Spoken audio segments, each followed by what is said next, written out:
Hello, everybody. It's Dave Neal, stand-up comic and host of the Rush podcast. On a Saturday afternoon, I've been digging through 168 pages of text messages and other evidence that's been provided by Justin Baldoni in his case against Blake Lively. As you guys know, she sued him for a bunch of money. He sued her for $400 million. He's suing New York Times for $250 million.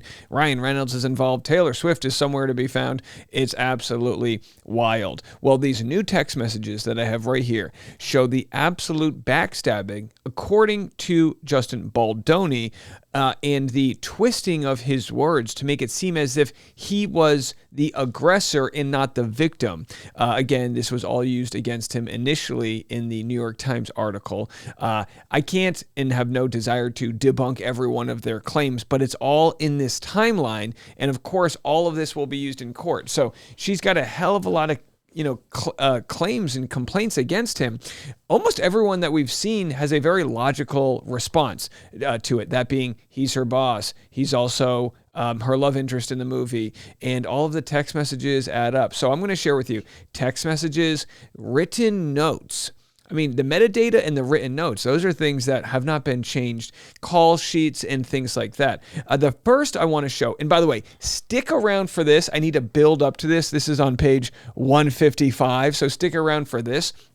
But the first thing I wanted to share with you is this absolute wild moment from one of the slow dance kissing scenes. So as you see here, the shoot day number 7 call sheet. The call sheet is sort of the Bible page that every single person on the cast gets. Just to walk you through it, it'll have the standard crew call time, but that's not exactly the time that Blake shows up. Down here, you'll see cast number 1 is Lily Bloom. That goes to the lead because they're in order. Number 2 is Justin Baldoni. So here we have pickup time, and so they actually say Lily Bloom on the cast. They don't say Blake Lively. That way, sometimes these cast sheets get into the wrong hands.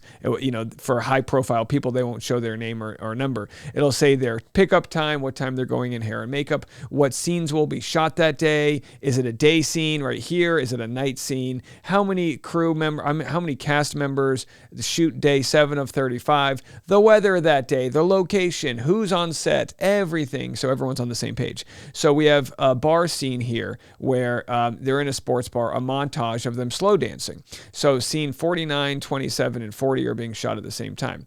Let's just go through this because this is the scene in which she made some pretty wild claims against him, and he, of course, has the evidence to refute that. On May 23rd, later that day during this action sequence, Lively and Baldoni's characters would kiss, which is all caught on camera.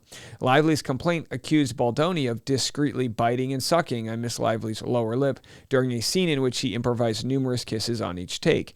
As shown in the below script pages, the kissing was not improvised. And I think this was a big question for people because, here's what's interesting. There's multiple scenes where they kiss, right? And of course, every scene where there's kissing, you're going to need the intimacy coordination to be worked out so that even if you've already kissed in a different scene, it doesn't mean you've got liberty to go further than what the scene calls for. So here they say, in a series of quick cuts, we watch these 4 live it up at the bar in their onesies, laughing and drinking, Ryle grabbing Lily around the waist and kissing her. So that's Ryle is Justin Baldoni and Lily is Blake Lively. Now, this isn't the scene, as far as I know, that was revealed last week because the outfits are different. The two tumble. So from that scene of them pulling in, it's a quick cut to them tumbling into her apartment, ripping at each other's onesies until they are both down to their underwear, kissing his way down her torso. So that's clearly all been worked out. And there's also evidence I don't need to share with you on this 168-page document that shows that they were in receipt of the nudity rider, which is kind of all of the contracts around nudity, the clauses, the intimacy coordinator, and whatnot. So they continued to talk about how during lunch he wanted to share with her the scene of the home birth, the water birth, and here's the photo of that. I don't want to go into the specifics, but she mischaracterized that as pornography and called it perverse when it was really just a video of a newborn baby being born. And of course, she's got a bunch of kids. He's got a bunch of kids. They were showing it not for any sort of set shenanigans, because the tone of the set is everyone's debaucherous. It was because this was the tone in which he wanted to portray in what they were recording. So let's go to the next page here. They slow dance in the bar, patrons around them drinking and watching sports, completely in their own world. So let's go to this. This is what was shared with us last week. Baldoni and Lively's characters filmed a romance montage, slow dancing at a bar, completely in their own world. The complete footage of this scene was released to the general public on January 21st of 2025 in direct response to the public lies Lively shamelessly presented in her complaint. The video directly contradicts Lively's depiction of Baldoni's behavior. The footage shows Lively and Baldoni in character, along with their bodies, simultaneously engaging in a personal conversation about their respective marriages, all while continuing to perform their roles as a couple deeply in love. So she made it seem as though he must not have been in character because he was talking in first person about his family while also kissing and noodling on me and grabbing my lips and all of that. But the truth was, even though they weren't going to use the audio, they had the audio because they were recording him, as they tend to do. And just because that, short of someone being a lip reader, they're talking as themselves, but also kissing not as themselves, right? So so it wasn't a moment where Blake and Justin Baldoni were cheating on their spouses. No, they were in character for the visual, talking as actors. I know it's a little complicated, but I think it's very common to see that in a montage scene, just to, and especially because even though they're professionals, you do get a little weird. You're kissing in front of strangers, dancing around you. There's people with cameras. Even though they know what they're doing and they've done kissing scenes before, I've been in movies with kissing scenes, and you're just like, oh my gosh, this is so weird. I made eye contact with a sound guy. This is, you know what I mean? My kissing partner smells like sushi. You know what I mean? So it's not exactly like a normal time. So sometimes you talk your way through that mess. The complete footage of the scene was released. So here it is. This is from the scripts. Slow dance in the bar, patrons around them drinking and watching sports, completely in their own world. Romance montage, Lily and Ryle slow dance. Ryle helps with flower arrangements. So here, Blake's argument, I guess, is that nowhere in this montage does it say they would be kissing. Well, that's an argument you could make. I don't know if it's a good one, but it's an argument you could make to say, well, they kissed in a previous scene. Like, what was the previous scene that they were canoodling in? So they were kissing. Sports bars of scene 40, and then the other bar when they start making whoopee. That's when they start making whoopee on page 29. That is scene 50. So, does that mean they jumped the gun on the kissing, or is it like, again, I don't know the full timeline and chronology of it, but I think those are the conversations that they would have to prove. Blake Lively's team would have to prove that they were unaware that there would be kissing in that scene. And I think at worst for Justin, it's a gray area. So I want to go to page 136. We're going to just really jump over. A lot of this stuff we've already shared. There are new things in here, and we'll continue to unearth it. But I found this part to be the most sinister of the things that we'll be covering. So we get into the WME. That's the agency William Moore Endeavor. WME, Abel and Heath discuss a yet another conversation between WME and Reynolds. WME shares that Reynolds and Lively are furious with Wayfair and Baldoni for positioning them as promoting the film as a Barbie film, while elevating Baldoni to speak on the more serious messaging. Reynolds and Lively purportedly believe Nathan is responsible for this positioning and demand that Wayfair release a statement of contrition. So it's getting ugly out there. Blake Lively's getting a lot of heat from fans, and this is a year later. She's saying, I want Justin to make a statement owning up to some of this hate that I'm receiving. And they warn WME that absent compliance, the gloves will come off. In turn, Reynolds tells WME that he would personally draft a statement for Wayfair to release immediately. Heath and Abel are astounded that Reynolds and Lively blame Baldoni and Wayfair for their self-inflicted PR nightmare.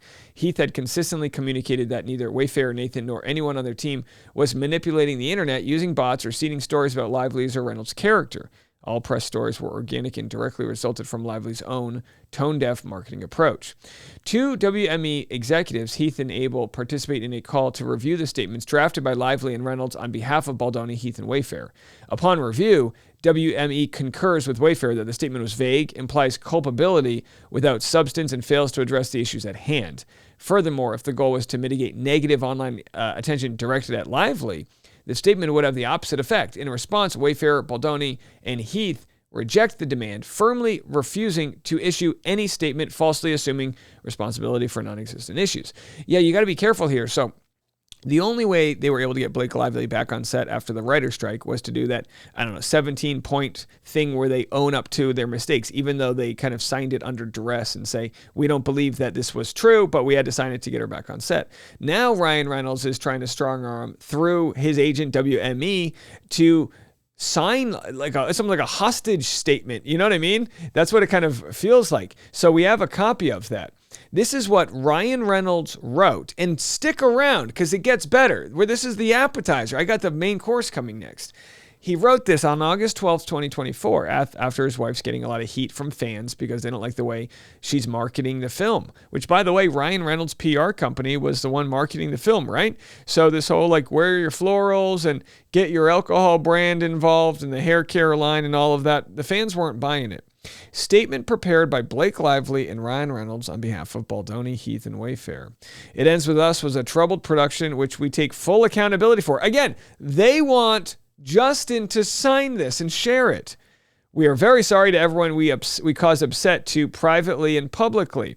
Blake Lively, Colleen Hoover, the entire cast and crew led with professionalism every step of the way. Any negativity aimed at them is ours to own.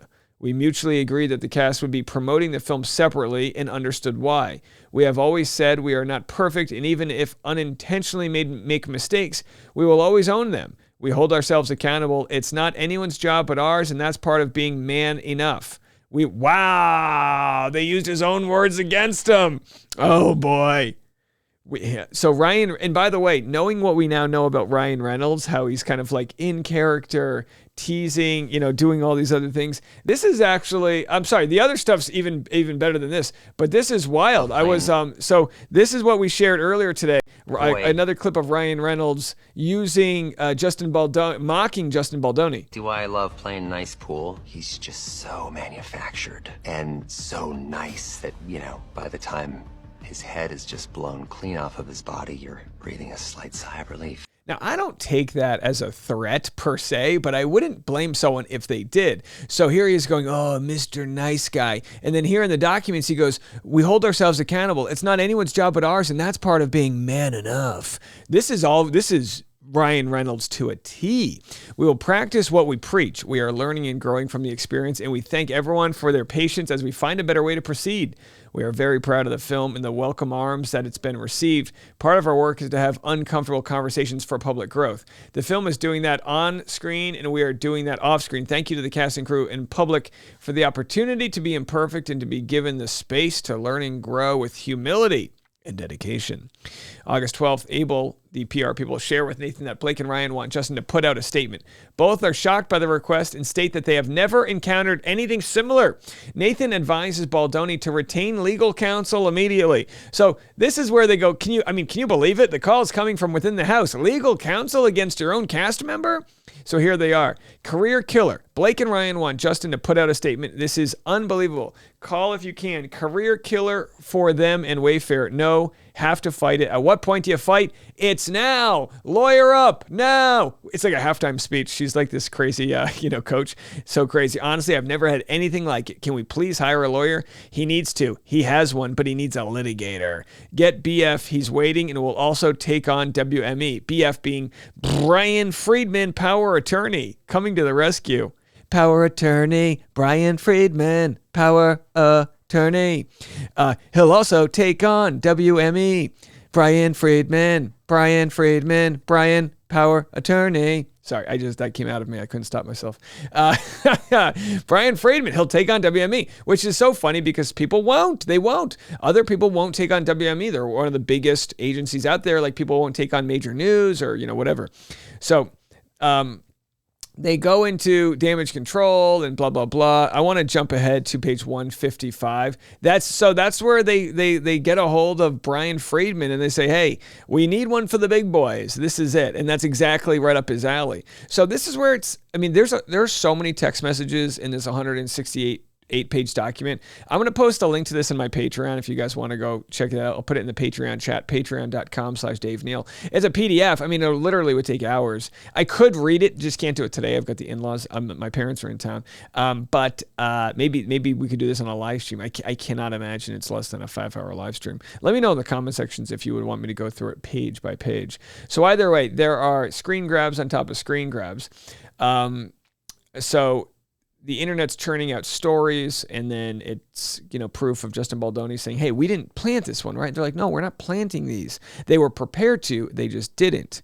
So it gets into the metadata. Nathan reveals to Baldoni that she finally watched the film in theaters. She shares a touching message with Baldoni. He shares a personal story that inspired him to direct the movie and ultimately option the book. This is where it gets interesting. One of Blake Lively's complaints that she made was that Justin Baldoni did some crazy things in a car ride. Blake Lively's lawsuit claims Justin Baldoni admitted he did not always ask for consent before sex. The implication here, by the way, this was on Christmas Eve. Merry Christmas to you, Justin. The implication, do the Baha'is, do they celebrate Christmas? They should. We all do, right? Come on. Even the Jewish people, we all love Santa Claus. All right. This is interesting because they say he didn't always ask for consent before sex. And the assumption there is that is the R word. Grape. I'm not going to say it, but grape. You know what I mean? I'm not going to say it because, you can't hear on YouTube without getting in trouble. But Blake's harassment lawsuit against Venezuela co-star Justin Baldoni claims he admitted to not always asking for consent before engaging in sex with past partners. So they get into this. Now the question is, did that happen? The documents describe a car ride with Blake, her assistant and driver, during production wherein Baldoni allegedly claims to Lively that he had been abused by a former girlfriend, which caused him to re-examine his past. He spoke about experiencing trauma in a previous relationship on Elizabeth Day's How to Fail podcast earlier this month. According to the documents, Baldoni claimed, did I always ask for consent? No. Did I always listen when they said no? No. This was an example of how we all have things from which we can learn and grow. So this is said as quotes. This will be very interesting because this is extremely damaging to somebody's reputation if it's not true. If he actually said this, then that's a different conversation, right? But if he didn't say this, and by the way, Blake says her driver and her assistant will be there. Now, does an assistant of Blake Lively count as a credible source? I'm honestly not too sure. If she's still an assistant, probably less so, just because it's like, hey, who's going to bite the hand that feeds? But the driver maybe. So I say all that because here's Justin's response to those pretty wild accusations. Ironically, it was this story that Lively chose to use against him later in her list of 17 points when she required that there will be no discussions with Blake of personal experiences with sex. In her complaint, she intentionally misrepresented the story to suggest that Baldoni had engaged in sexual conduct without consent. In fact, it was the other way around. Baldoni was referencing an intimate relationship in which he was the one who did not give consent, not the other way around. So we can check in on those documents there. So they have the screen grabs right here of what Justin had said. He said, well, the reality is that's what happened to me. That's why I designed it that way. When I was 20, I lost my virginity to my emotionally abusive girlfriend in a non-consensual way. And when I was 35, I started remembering. I struggle with the memories and not thinking it was what happened or thinking that it was my fault or that I wanted it. So I was trying to figure out how to make this movie work. That's how the memories came into being. The book did not have any of that. Ironically, when I told that to Blake, that was one of the things that she put in her list against me, LOL. Now, to be quite clear, if I was Blake's attorney, I would then say, did you or did you not say this part, which is, I didn't always ask for consent. Again, I don't know if him telling that to Blake would constitute sexual harassment. It's for sure a bad look for him, but I don't know if that would constitute like workplace sexual harassment. I'm not too sure. But either way, if that wasn't said and this was the only thing that was said regarding that matter, then that's wildly sinister. And again, it's not too often you see a guy claim to be the victim of a consent issue. And I get it. I understand why. You know what I mean? In most cases, the victim is the female. That's the absolute truth. And I've got nothing but my utmost compassion for people who have struggled. In fact, I had a nice call yesterday with somebody who was reacting in a way that was very triggering to the trauma that they had following these conversations. And I understand that. It was someone I'd never met before, so one of my audience members. I was on a long road trip to a stand-up show. She sent me a voice note saying, hey, this is like how I reacted so like, viscerally and I'm sorry. And I was like, no, I get it. I understand. This is heavy stuff. And the reason people have like triggers and reactions is because their limbic system is literally getting flared. We're touching on a nerve of something that needs to either be addressed or buried for life. I suggest addressing it. I think that's the best way. So if any of this brings up a trigger in you, I feel for you. I understand. So for Justin Baldoni to open up, if this is the case, and say, yeah, this like happened to me, and looking back on it, I was totally taken advantage of. It's like, that's a guy that has a story to tell. And to think that Blake would twist that around to have it look like he was the one who R-worded somebody else, that's wild. Again, there may be more to that conversation, but according to these text messages, this is what's Justin's sort of responses. So she said, I'm really sorry. And the text message, the response was, I'm really sorry that happened to you. As you get older, you learn different things in different times, so I understand your point. Yeah, you unearth different things. So that's from page 155, and it goes into 166. So he says she misrepresented that story. And we're going to jump finally to the metadata. And this is a lot of this is the stuff that was added in, right? This is the stuff that is all because of you guys. January 28th, it is confirmed. I think they meant January 28th, 2025. I think this is wrong. January 28th, 2025. It is confirmed that the PDF version of the Blake Lively, complaint was indexed on New York Times domain on December 10th, 2024. This does not necessarily represent the first time that the file was indexed by Google, just that it was indexed on this date. In order to accurately determine the first indexation, data would be required from the New York Times Google Search Console account. So they did the research thanks to the Twitter user, thanks to the TikToker. January 27th, 2025, the Wayfair parties found 41 instances of an October 31st, 2024 timestamp related to text messages, storage, and stylings into BirdKit, which are believed to be the content management system for the Times. So subpoena BirdKit. So they did all of the work thanks to the TikToker and the Twitter lady that showed, initially that the smear campaign started way earlier. They have the whole timeline out here, and this is going to take a long time. I mean, I don't know how this would take weeks, it seems, to get all of this seen in the actual court case. So either way, this discovery started January 21st. Discovery is made that the main imagery used in the article has metadata creation timestamps dates prior to publication. So what they're going to have to do is get some expert who can explain this to a lay person why this is so damning. But again, they include all the source code and the digital timestamps and things like that, how showing what dates this article appeared, even if they weren't public, they were online. And I know people have said, Dave, this isn't a big deal. It takes you a while to write the story. Well, it is, because Blake Lively is accusing Justin Baldoni of being, in part, one of the ones to leak this story. And it might be true that Justin Baldoni leaked their reply to other magazines in order to take the wind out of the sails of the New York Times article. But what we're seeing here, if his side holds up, because it's still a lot of he said, she said. He's got text messages saying she mischaracterized that. Well, she's also got witnesses that might say otherwise. We'll listen to that. If her witnesses don't show up to testify, oh boy.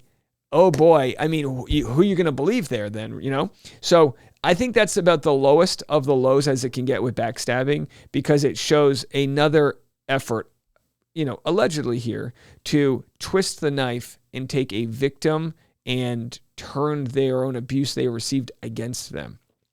Again, she might have a damn good reason for what she said, and there might be more to the story, but that's what we know right now. All right, that's going to be it for me. If you appreciated this Saturday video, please consider subscribing to the channel. We've had insane growth this week, more than we've had in the last 3 years. So many new eyeballs on. Vote with your dollar. Vote with your subscribe button. You can join the Patreon at patreon.com/Dave Neal and be a part of the chat room. There's a chat room where people are talking about this. It's a very kind community. We've been doing this for years, and you'll really appreciate them. Again, that's $5 a month, patreon.com/Dave Neal. Otherwise, this will always be here for free. So hit the like button, leave a nice comment, and have a good rest of your weekend.